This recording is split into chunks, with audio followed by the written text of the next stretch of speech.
Have you woke up feeling the weight of yesterday? That guilt that insists on reappearing, the mistakes that return to memory as if they were justice? The truth is that we all carry scars, some visible, some deeply buried. But there is a place where the weight of the past finds relief in the presence of God. Psalm 51 is not just an outburst of King David. It is an open door for those who want to break free, start, and renew the spirit right at the birth of the day. It is as if every verse said, "You are still loved. There is still time. There is still funny." In this video, you will be guided by a deep morning prayer that unites introspection, faith, and inner transformation. A moment of reconnection with the Creator, far from the hurry of the world, but close to the heart of God. A real chance of awakening the soul and starting the day with the light spirit. What if I told you that it can be the first day of your new life today? That a simple prayer, made with truth and humility, can change your mind, your energy, and even your story? Stay with me until the end, because this journey of faith can be exactly what you were expecting. There is no liberation without regret. And I'm not talking about that quick feeling of guilt that hits and soon passes, but of a sincere surrender, like a heart that crumbles before God and cry out for mercy. Psalm 51 shows this in depth. David does not hide his mistakes. He exposes his soul and asks for a pure heart. This is the first step for any real transformation. True repentance is different from remorse. Remorse paralyzes. Repentance releases. When you recognize the error, but you also believe in divine grace, something changes inside. You no longer see yourself as guilty and begin to see yourself as someone in healing process. And it doesn't happen from the outside, it is in the spirit that it all starts.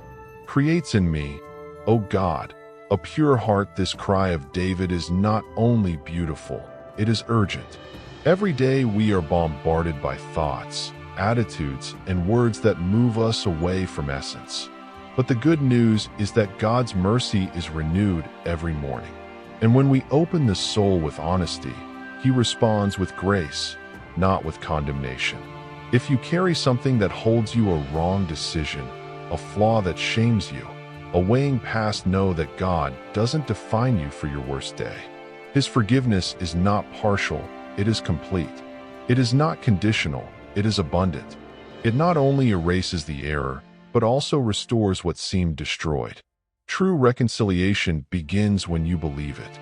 Imagine forgiveness as a key. As you keep the blame, the door of the soul remains locked. But when you surrender, something opens, the heart relieves itself, the mind calms down, and hope returns. And this key is within everyone. Just bend your knees, open your mouth, and say, "Lord, forgive me." It sounds simple, but it is revolutionary. Therefore, never underestimate the power of a sincere prayer. Psalm 51 teaches us that there is no mistake so serious that God cannot forgive, nor so dirty soul that He cannot purify. True repentance leads us to a new beginning, and forgiveness gives us the lightness of who knows Him, starting over with God. Renewing the spirit is like opening the windows of the soul after a long night. The light enters, the air circulates, and the internal environment transforms. Psalm 51 is this moment of opening the windows before God. When David asks, "Renew within me a stable spirit," he recognizes that spiritual stability does not come from human strength, but from constant divine presence. It is easy to get lost in the middle of the falls, the hasty routines, and the internal noises. But spiritual renewal is not a unique event, it is a daily practice. It's like watering a plant. A great gesture is not enough once a month. It is in the small effort of each morning, in the whispered prayer before the day begins, that the soul strengthens and blooms again. This renewal does not erase the past, but it changes the way you see it. What was once a source of shame becomes testimony. The healing wound becomes a symbol of overcoming. When the grace of God acts, even what hurt a purpose. And so, even in the midst of the struggles, a force that we didn't know it existed is born within us. Many people believe they need to be perfect to perform before God, but it is precisely in chaos, in the internal mess, that renewal begins. God does not expect the house to be clean to enter. He enters and helps to tidy up. This is funny. This is love. He meets those who seek Him with humility and faith, not with masks or justifications. If you feel you are dry inside, like a land without rain, know that there is an inexhaustible source of life in God. Prayer, even if short, sincere, and sometimes silent, has the power to water your soul. And when the water of the Spirit touches the inside, something springs: peace, hope, direction. Renewal begins there, often without noise but in depth. Renewing yourself spiritually is saying, I don't want to live the same way anymore. It is accepting that there is a path of light, even after dark nights. It is to believe that, even tired, there is still strength to follow. Every day God invites us to leave behind what no longer serves us and wearing the new one He has prepared. It all starts with one step: open up to renewal. Looking inside is not always easy, but it is absolutely necessary. Psalm 51 invites us to this inner dive, where we put aside the rush of the world to hear the whisper of the soul. David, when writing this psalm, did not try to justify himself, he examined himself. This is the secret of true transformation: to face who we are with courage and humility. We live in an era of constant distractions. Cell phones, social networks, commitments. Everything takes us away from inner silence. But self-knowledge is born in this silence. It is when the soul is paid that the truth appears. And, however uncomfortable it is in this place of vulnerability that we find the sweetest presence of God. To reflect on one's mistakes is not to sink into guilt, but to seek liberation. Spiritual introspection shows us where we need healing, forgiveness, change. And the most beautiful is that God does not show us our flaws to humiliate us, but to rebuild us. He reveals what needs to be touched and plays with mercy.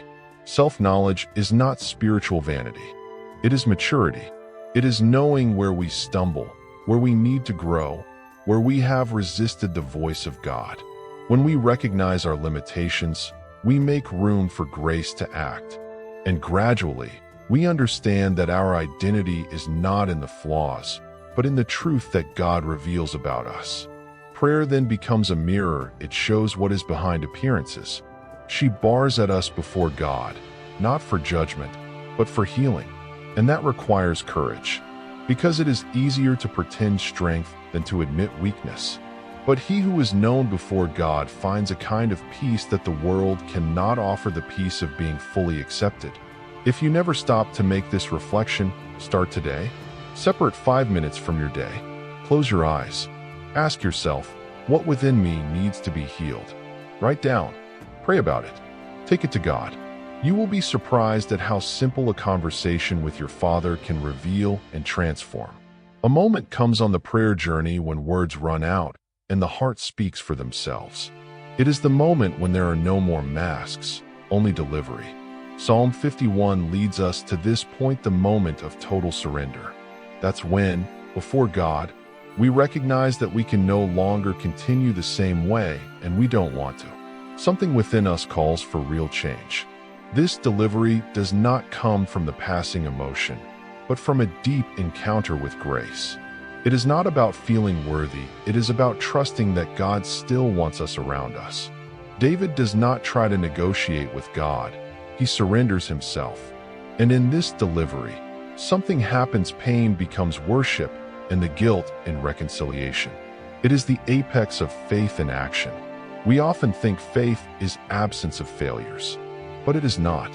The most beautiful faith is born in the midst of weakness, when even knowing our limitations, we decided to believe. It is in this spiritual climax that we feel the presence of God more living. Not because we scream loudly, but because we shut up enough to hear the gentle voice of the Spirit. This is where everything changes. When the soul bows, heaven moves. Prayer is no longer a request, it is a communion. God finds us exactly where we are and lifts us with hands of tenderness. He doesn't point fingers, he extends his arms. And suddenly the place of the fall becomes an altar. The weeping becomes praise. The guilt turns bridge to grace. At this time it is as if the heart said, "Lord, I am yours, even broken, even wounded. Restore me." And God responds, not with a sermon, but with presence. He renews the spirit, gives the tired strength, hope to the slaughtered, and it sprouts a new life from the dry floor. It is impossible to get out of this meeting without being transformed. So if you have come here feeling distant, know God is closer than ever. Just one step, a sincere sigh, a "Forgive me, Lord," said with the heart. The climax of prayer is the point where human effort ends and begins the divine work. After all, we live together in this prayer with Psalm 51. There is only one thing to do: thank you. To thank God for his mercy, for not giving up on us, even when we had already lost hope. Thank you for each tear wicked in silence, and for every beginning that he allowed us. Because gratitude is the seal of true transformation. Now it's your turn. Take what you felt here and take it with you. Pray with your own words, in your time, your way. Talk to God as one who speaks to a real listening Father. You don't need formalities, you need sincerity. He is not looking for ready-made speeches, but arranged hearts. Make Psalm 51 your morning prayer for a few days. Read every verse slowly. Let each word penetrate you as a seed on fertile land. Write down the excerpts that most talk to you. Share it with someone you need. Put it on the phone screen if you need to. Allow this prayer to continue echoing in your day. Before leaving, stop a moment more. Say a spontaneous prayer now. Do not guard, don't think too much. Just close your eyes, take a deep breath and say, "God, transform me, cleanse me, renew me." Sometimes this little gesture is the beginning of something gigantic. Sometimes the whole sky moves because of a prayer that only you did. And now I ask you, what are you going to do with this opportunity to start over? Will you let the guilt keep defining you? Or will you embrace the forgiveness that God has already put into your reach? Psalm 51 is not just a prayer, it is a map for the soul to meet the path of light. And this path is open, waiting for your steps. You may never have stopped to really look at yourself or to talk to God without fear, without shame. But now you have everything you need: the Word, faith, and grace. The rest, God takes care. He doesn't expect you to be ready. He gets closer exactly when you feel most unable. Your spirit can be renewed. Your life can take a new course, and your story can be rewritten starting today. And all this starts with a simple decision: open the heart. Not for a religion, not for a rule, but for a true relationship with God. A relationship where there is room for failures and infinitely more space for love. So what is preventing you? Do you have a real prayer? Have you sought answers or just survived the days? God doesn't want you just exist, he wants you to live. And live with purpose, with peace, with inner freedom. The transformation begins inside, and it starts now. If this message touched you, don't keep it just for you. Share, speak of it, send it to someone. That the grace that has achieved you today also reach other lives. Subscribe to the channel, activate the bell, and keep walking with us on this journey of faith, healing, and reconnecting with the Creator.